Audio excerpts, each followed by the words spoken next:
Hey there, Di Buddies, it's May.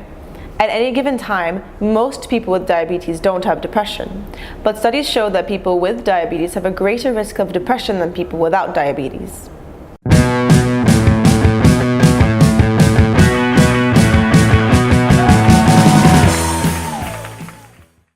The stress of daily diabetes management can build. You may feel alone or set apart from your friends and family because of all this extra work. If you face diabetes complications such as nerve damage, or if you're having trouble keeping your blood sugar levels where you'd like, you may feel like you're losing control of your diabetes. Even tension between you and your physician may make you feel frustrated and sad. Depression can keep you in a vicious cycle and can prevent good diabetes self-care.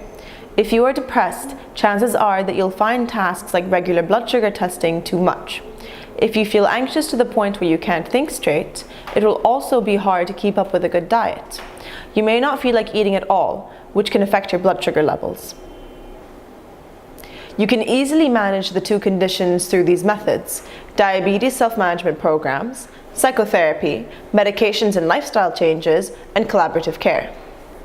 Thanks for watching. Don't forget to hit the like and subscribe buttons for more content each week.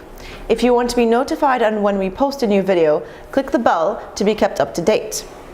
Check out our social media accounts through the links in the description below. This is your Diet Buddy May, and we'll see you next time. Bye.